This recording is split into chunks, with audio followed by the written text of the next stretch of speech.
Começa agora mais um Alesp Conecta. No Alesp Conecta de hoje, nós vamos falar de fisioterapia e Covid-19.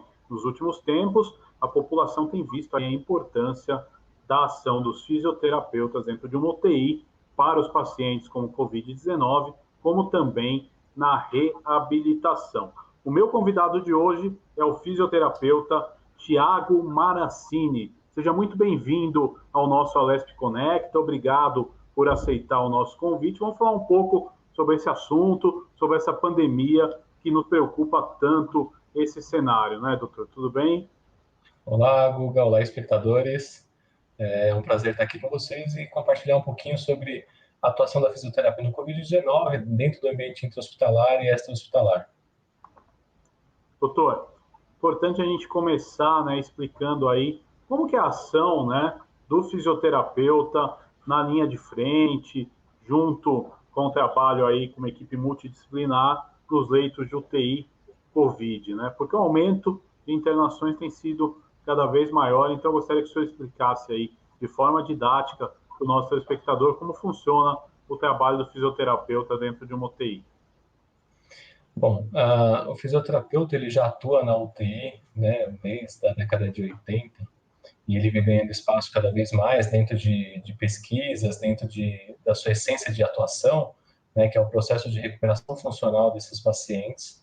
Então, todo o processo deletério de uma UTI, né, porque uma UTI é um ambiente extremamente hostil, aonde o indivíduo, né, ele vai sentir dor, ele vai ter falta de ar, ele vai se sentir incomodado, ele não tem a presença da sua família, ele não vai ter, né, uma alimentação, né, saudável, eu diria. Saudável, entenda no sentido de o que estamos habituados a comer, né, por boca, muitas vezes é oferecido por sonda, o ar muitas vezes vai entrar pelo um tubo e assim por diante. Então, o fisioterapeuta ele vai atuar em todo o processo de recuperação funcional desse paciente, do estado respiratório ao estado motor, né? Então, os distúrbios respiratórios que ele possa vir a apresentar durante e após o processo de doença e todas as alterações motoras que ele também vai apresentar, porque todas as intervenções dentro de uma UTI podem ter sequelas motoras e isso vai diminuir a qualidade de vida, muitas vezes pode diminuir a condição funcional, né?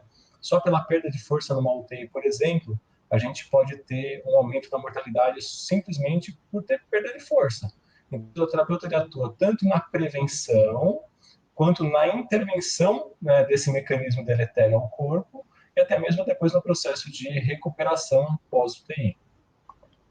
Então, o trabalho já começa no ato da internação, mesmo antes do paciente agravar, o fisioterapeuta já faz um acompanhamento. Aí eu gostaria que você falasse também um pouquinho da questão da perda de massa muscular, por que ela acontece, e parece que no caso do Covid, eu via relatos outro dia de um médico que pegou Covid e ficou impressionado como acontece essa perda muscular tão rápido.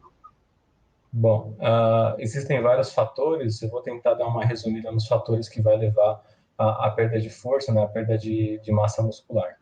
Primeiro, a gente tem o processo inflamatório, né, que vai levar a um hipermetabolismo, e o seu processo de recuperação está deficitário e muitas vezes não vai acontecer.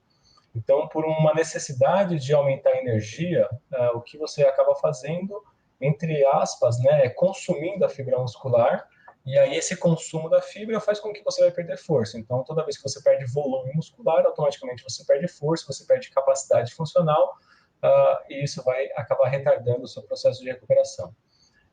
Dentro de outros fatores, vamos lembrar, né, o paciente na UTI, muitas vezes, independente dele ter Covid ou não, ele está imóvel ao leito ou com uma mobilidade reduzida, né? Se a gente lembrar de um familiar ou de alguém que a gente viu numa UTI, você vai lembrar que no máximo que esse indivíduo ele vai fazer é andar até o banheiro, né? Então, o imobilismo piora o quadro de força muscular. E numa condição de insuficiência respiratória, você tem efeitos deletérios da própria doença, que vai diminuir a oferta de oxigênio e as organelas, né, que são aquelas estruturas que dentro da célula que vão favorecer, né, a transformação energética, elas vão estar com um trabalho reduzido e muitas vezes elas vão entrar no que a gente chama de morte, né? Então a célula entra no processo de morte, essas organelas consequentemente acabam também morrendo, né, junto da célula, e aí você não tem mais a produção de energia. Então você entra num círculo vicioso de imobilismo associado ao processo inflamatório e associado às terapêuticas, porque muitas vezes esses pacientes que estão dentro do ambiente de terapia intensiva, eles precisam utilizar algumas drogas que faz com que o músculo fique paralisado. Por quê? O paciente que às vezes está em ventilação mecânica, o excesso de esforço que ele faz para respirar inflama ainda mais o pulmão e piora ainda mais a condição da doença dele. Então, o que se faz? Dá um fármaco para ele que você faz com que o músculo não contraia, só que ao mesmo tempo que o músculo não contrai, você entra num processo de desuso, né? E hoje o fisioterapeuta, ele tem recursos dentro do seu objeto de trabalho, né, que é o músculo e a capacidade funcional, para minimizar essa perda. Não é que você não vai ter perda, você vai ter, só que ela vai ser reduzida. Então, o fisioterapeuta ele vai atuar tanto na condição ventilatória quanto na condição muscular. Então, essa perda muscular, na verdade, naquele momento, pode não fazer tanta diferença para ele.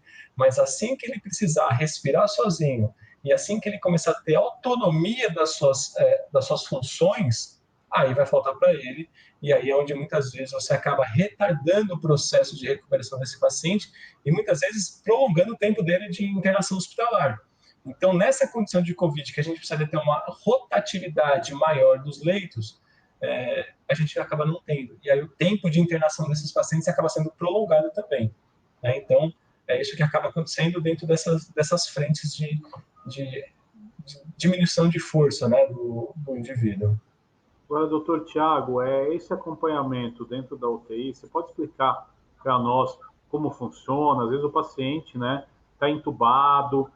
Como é feito esse processo de reabilitação? Porque às vezes você não tem, por exemplo, né, uma fisioterapia convencional onde você fala para o paciente, ó, faz esse movimento, expira aqui, faz isso. Não, na UTI às vezes o paciente está entubado. Como é que você faz esse processo num paciente entubado? E o que é a tal da pronação que se falam tanto hoje em tempos de Covid?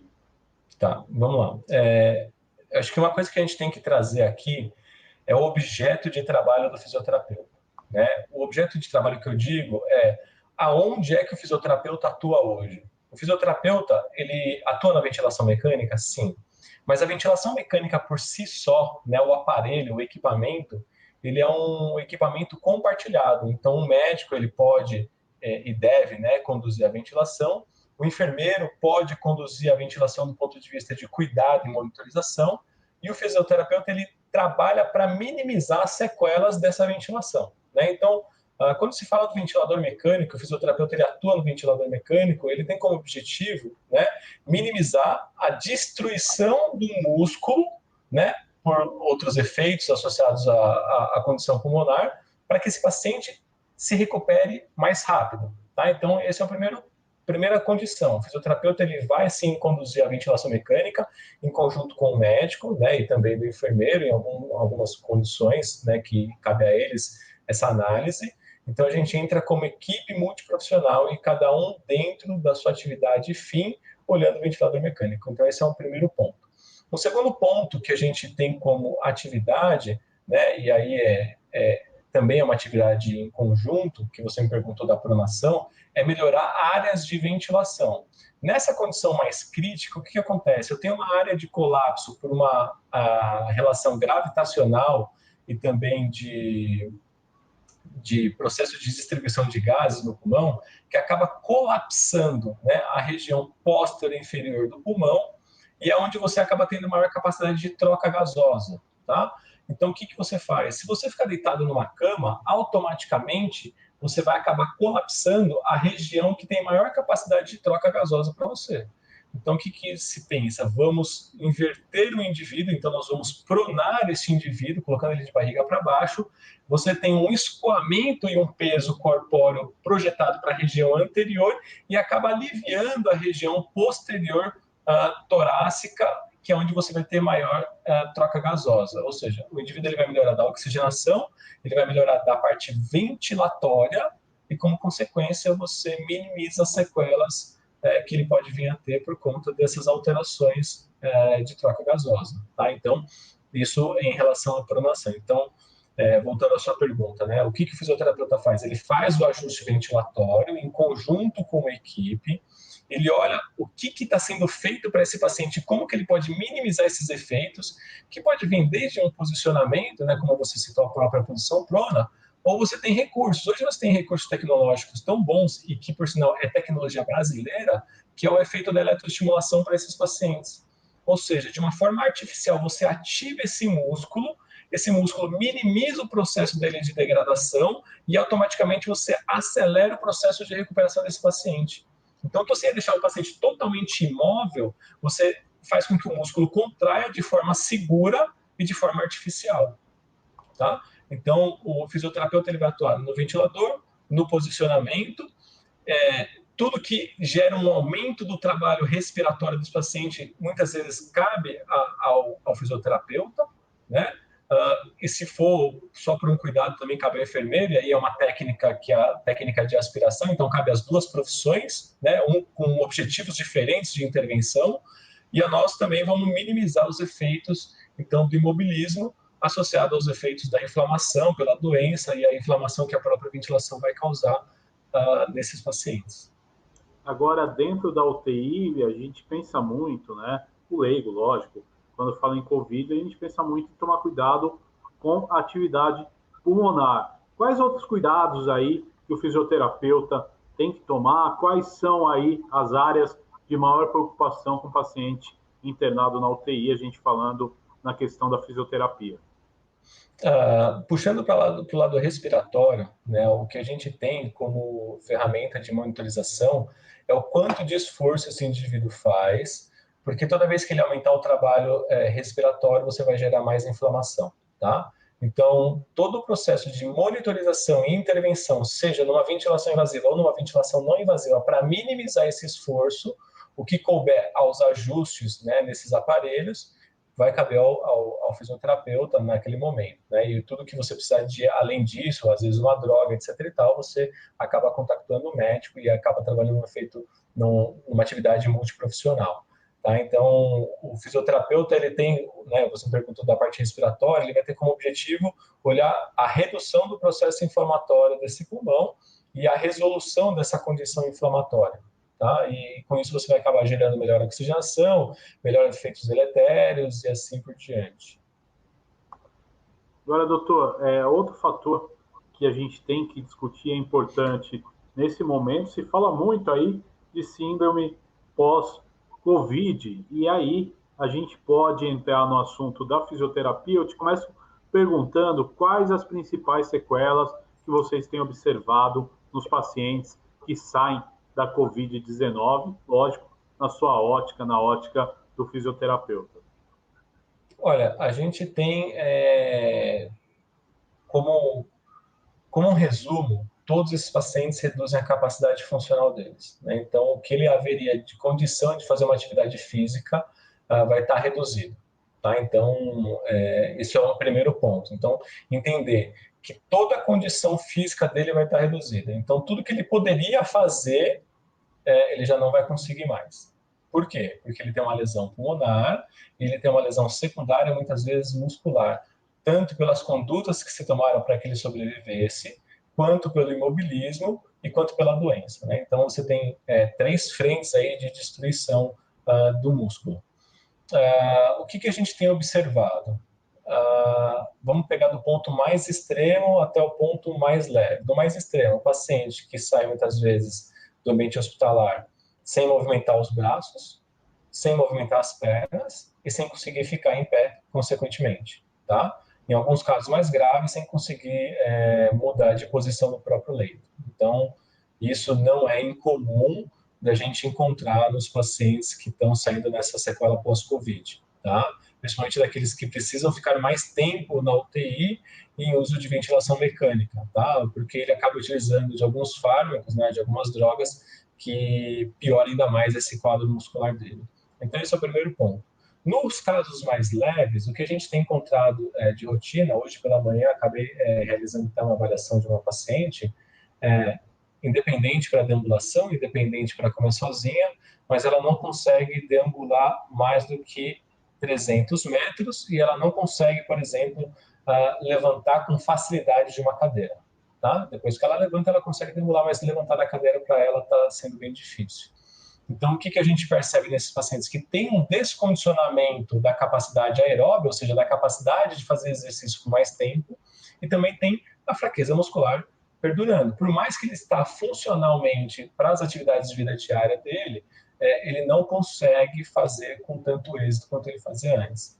Então, isso são os dois extremos. Aquele que não faz nada, literalmente, e detalhe, é uma coisa que chama atenção. Nós, eu digo nós, o SUS, de um modo geral, está gastando milhões, né, para a recuperação desses pacientes, para que eles não morram. Só que está esquecendo que vamos ter um gasto muito maior, porque esses indivíduos não vão voltar ao trabalho. Então, nós estamos gerando uma quantidade de pacientes que não vai regressar ao trabalho, que o Estado muitas vezes vai ter que ficar ainda alimentando ele financeiramente, e estamos, na verdade, não tendo uma continuidade no tratamento. E o que é pior, quanto pior a capacidade funcional desses pacientes, maior é a chance de mortalidade pós-alta. Ou seja, a gente vai gastar milhões com esses pacientes, vamos tirar ele vivo da UTI, esse paciente vai embora para casa e ele tem uma alta chance de mortalidade depois. Ou seja, tudo que o Estado está gastando, na verdade, ele vai se perder, porque ele não está dando continuidade. E o que a gente tem acompanhado da atividade ambulatorial, né, e atendimento ambulatorial, que eu digo, pode ser até domiciliar, é que esses pacientes depois, eles não têm uma assistência adequada, ao menos que ele tenha um recurso financeiro, e simplesmente a família não sabe lidar com essa condição. A família não sabe lidar o que fazer para esse indivíduo recuperar. E não adianta falar, vamos levar para um centro de reabilitação do governo do estado, né? Porque a gente sabe que não vai conseguir abraçar todo mundo, não vai conseguir abraçar nem 20% dessa população. Então, o que a gente tem visto no pós-Covid para esses pacientes que sobrevivem é uma condição funcional, né? Uma condição degradada que vai impossibilitar de ter uma vida normal. Tempo de recuperação médio, se o paciente ele já sai do hospital deambulando, eu estou tendo aí um tempo de recuperação médio de 3 a 6 meses. Para o paciente que não sai deambulando, né, que não sai caminhando sozinho, a gente está tendo aí um tempo de recuperação de indivíduos que saíram em abril do ano passado, se recuperando agora, ou seja, quase um ano. Então, tem muito a se fazer e muito a se pensar para esses pacientes que estão sobrevivendo de uma síndrome pós-Covid. Agora, vamos supor, doutor, a gente sabe que boa parte da população não tem recursos, né, para pagar um fisioterapeuta particular. A gente sabe que, de repente, a prioridade hoje, dentro de uma pandemia do Estado, é manter o paciente vivo e que ele saia vivo daquela UTI. Mas qual que é a solução que nós teríamos aí para cuidar melhor desse pós-Covid? Ou, na verdade, na situação de emergência, estamos fazendo uma coisa por vez? Eu não entendo que a gente tenha que fazer uma coisa por vez. Mesmo porque se a gente fizer uma coisa por vez, a gente vai ter um surto, eu chamo de surto pós-guerra, de pessoas que precisam de recuperação e não vão ter.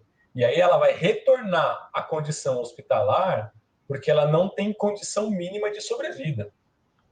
Então, ou a gente olha de forma conjunta para o ambiente hospitalar e para o ambiente ambulatorial, ou em algum momento esses indivíduos eles vão regressar ao hospital e vai voltar de novo ter, não um caos agora por uma conta de uma pandemia, mas um caos por necessidade de cuidado. Olha, mas a gente está num momento crítico, né? Realmente, a gente está pagando um preço por coisas que não foram feitas, e tudo bem, né? Já não foi feito, agora a gente precisa fazer tão diferente. Então, quais são as soluções? Existem possíveis soluções, né? E precisam ser tomadas. Só que, assim, eu não quero fazer uma crítica direta a ninguém, mas, assim, a gente está simplesmente ignorando esses pacientes. E quem tem condição financeira está tendo intervenção. Quem não tem condição financeira não está tendo intervenção.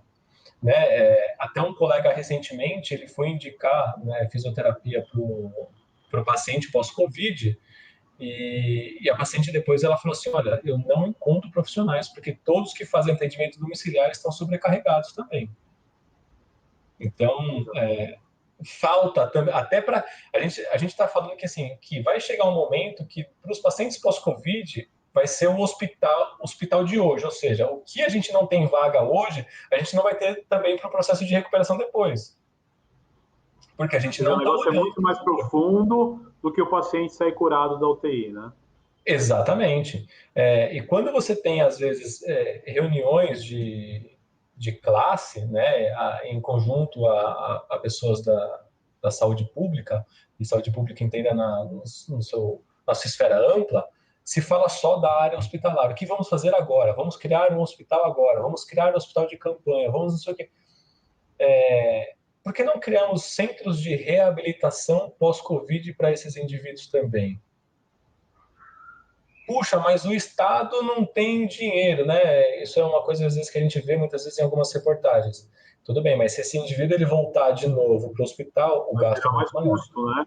Ele não estando ativo economicamente gera mais custo para o Estado, Exatamente. tem que Eu não dar recolho imposto, né? auxílio, etc. Exatamente, eu vou ter que dar um auxílio para ele, ele não vai recolher imposto, ele não se torna um indivíduo ativo novamente, independente se é um ativo autônomo ou não autônomo, se é profissional liberal ou não, mas eu não estou gerando circulação de dinheiro. E aí eu vou ter que financiar de novo esse indivíduo. Então eu financio ele no estado de doença, eu financio ele no estado pós-doença e, dependendo da condição que ele se encontrar, eu vou ter que financiar ele para a vida toda. Agora, doutor, eu quero que o senhor explique, né? Lógico, no mundo ideal, esse paciente que tem alta de uma UTI, ele deve fazer que tipo de trabalho fisioterapêutico para se recuperar aí? E com a pouca experiência que o senhor deve ter, porque temos só um ano de doença, né? Então é difícil a gente dar prognósticos maiores. Qual o tempo de atenção que o paciente precisa aí para se recuperar e voltar a ter uma vida normal? Ou essa história da vida normal também é meia lúdica, não existe isso, a pessoa sempre vai ter essas sequelas. Como é que funciona? Bom, eu vou te falar da minha experiência que eu estou tendo, né? Então, eu tenho paciente aí pós-Covid de um ano já. O que eu tenho encontrado? Ele vai voltar a ter uma vida normal? Olha, normal eu não diria, mas por volta de 90% ele volta a ter sim, tá? É claro que em algum momento, se ele se esforçar um pouco mais numa atividade, ele vai sentir um pouco mais o cansaço, mas ele tende a voltar a uma vida normal. Quanto tempo? Se esse paciente, eu tenho dois extremos. Se o paciente ele sai deambulando, né, e conseguindo fazer as suas atividades de vida diária, né, muitas vezes adaptadas por uma terapeuta ocupacional, esse indivíduo ele se recupera para se tornar ativo novamente em torno de 4 a 6 meses, né? Isso estou falando numa intensidade de fisioterapia de 3 vezes por semana, tá? Então, aquele indivíduo, por exemplo, que ele sai do ambiente hospitalar e ele fica num leito domiciliar, sem capacidade de ter autonomia para as outras atividades, esse indivíduo aí ele está passando de ano já para conseguir algum grau de recuperação, tá? A gente tem indivíduos com maior poder aquisitivo que conseguem dar uma intensificada, né, no processo de intervenção fisioterapêutica, terapia ocupacional, fonoaudiólogo, psicólogo, né, e todos os profissionais da área da saúde, e esses indivíduos eles têm se recuperado aí em torno de 5 a 6 meses. Mas isso eu estou dizendo que assim, é uma intervenção intensiva de praticamente, vamos falar de 14 a 18 horas por dia. Tá? Então, a gente tem. É um Acho que a gente trabalho precisa. árduo. É um trabalho árduo, né? Acho que a gente podia fazer, em vez de reaviver hospitais de campanha, fazer hospitais de recuperação. Né? Isso é uma coisa, por exemplo, que eu tive o prazer de morar fora e alguns lugares trabalham com centros de recuperação. Né? Então, o indivíduo ele fica internado um período no hospital para ter esse processo de recuperação mais acelerado e retornar à vida social novamente. Agora, doutor, é uma coisa que é importante, a gente, nesse momento, muitas pessoas vão assistir esse programa, provavelmente estão em casa, longe da atividade diária, até daquela correria, porque tiveram que adotar o home office. Por outro lado, academias fechadas, Às vezes muitos não querem nem sair na rua para não correr um risco maior. Como eu manter, né, uma qualidade aí muscular, funcional, numa situação como essa? E aí eu te pergunto, o sedentário, ele está muito longe da pessoa que faz exercício físico em relação à resistência ao Covid, ou nesse ponto o Covid não faz distinção? O Covid não faz distinção, né? Eu acho que assim, dá para você manter uma vida ativa dentro de casa. Eu vou dar o exemplo, né? Minha esposa, ela, ela decidiu manter a atividade dela, por exemplo, né? Ela foi mãe recentemente. E o que ela faz? Por exemplo, a gente tem uma escada de aproximadamente 30 degraus aqui em casa e ela simplesmente sobe e desce várias vezes ao dia, mas de forma rítmica, né? Então, para ela que tinha algum grau de atividade previamente, até durante a gestação, então ela decidiu que ela tem algumas metas. Então, ela sobe e desce 50 vezes de forma contínua, né? E de semana em semana ela vai tentando aumentar a intensidade. Então, não precisa ter grandes coisas para você fazer. Eu brinco que se você encostar numa parede, né, ficar sentado na forma de cadeirinha, 90 graus de joelho, se você ficar 1 minuto, já é um grau de atividade, né? Lógico que não é o ideal, mas simplesmente é um exemplo de que atividades você consegue fazer.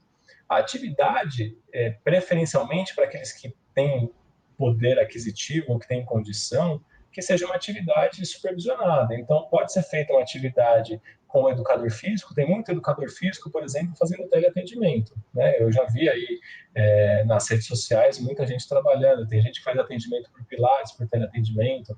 Aqueles pacientes que já estavam em atendimento com a fisioterapia, né, ou seja, que já foram avaliados presencialmente em algum momento do passado, eles estão também realizando monitorização, né, teleatendimento, enfim. Então, assim, você pode fazer, só precisa ter vontade, né? O que não dá é para a gente ficar em casa parado, sem atividade nenhuma, porque daí você tem o ônus também psicológico, né? Então, a atividade, ela é sempre muito bem-vinda. Eu falo que as atividades, às vezes, domiciliares, elas também são atividades. Se você fizer uma bela de uma faxina na sua casa, você vai ver que é uma atividade muito grande, né? Claro que não é simplesmente você fazer uma faxina simples. Estou falando de atividades mesmo de você limpar vidro, limpar parede, limpar azulejos e assim vai. Mas eu sou adepto de que você sempre procure um profissional, se você tiver condição para fazer as atividades físicas ou supervisionadas. Doutor, uma última pergunta, estamos chegando no momento final desse nosso programa, mas eu tenho curiosidade de saber, a partir de quantos dias o paciente tem essa perda? Quantos dias de internação o paciente já começa a correr risco? Porque em muitos casos, às vezes, a pessoa vai no pronto-socorro, em 1, 2 dias é estabilizada e já pode voltar para casa, se recuperar em casa. Lógico que esse seria o melhor dos cenários, mas a partir de quanto tempo o paciente já tem uma dificuldade funcional? Ou eu até reformulo a pergunta: o fato dele ter essa inflamação com Covid, ele vai ter essa dificuldade de qualquer forma? Bom, o paciente inflamado ele já vai ter dificuldade de qualquer forma, tá? Não estou dizendo que é uma gripe, mas simplesmente com o objetivo de ilustrar. Se você tiver uma gripe muito forte, você em menos de horas você já sente algum grau de cansaço. Eu vou trazer um extremo, por exemplo, o paciente que está em uso de ventilador mecânico, né, do respirador. Esse paciente ele tem uma alteração da fibra muscular diafragmática, né, que é aquele músculo que faz você respirar. Em exatamente 4 horas de ventilação ele já tem uma fraqueza adquirida, né, nesse músculo especificamente. Então, o fato de você ficar parado, né, em torno de 12 horas, às vezes 24 horas, um dia parado no leito já faz com que você tenha uma perda de força muscular. Porque você, para manter essa força muscular, você precisa estar sob a ação da gravidade na posição em pé, né, na posição bípede. Então, um dia de internação parado, imóvel, já é o suficiente para você já ter algum grau de alteração. E aí cabe, no caso da internação hospitalar, o fisioterapeuta ter a sua intervenção ou a sua orientação ao paciente. Tem alguns casos que a gente trabalha hoje com orientação, para aqueles pacientes que estão um pouco mais lúcidos e tem um bom resultado também, né? A fisioterapia não é só intervenção, ela também tem a sua parte de orientação e a sua parte de monitorização. Doutor Tiago, quero agradecer a sua participação nesse Alesp Conecta de hoje. Muito obrigado aí por esclarecer o nosso telespectador de um assunto tão importante na atualidade. Muito obrigado, doutor. Eu que agradeço a participação, um abraço a todos. E este foi mais um Alesp Conecta. Você continua agora com a programação da Rede Alesp. Você pode acessar o nosso canal no YouTube e também assistir todo o conteúdo produzido por nós. Até o próximo encontro. Tchau!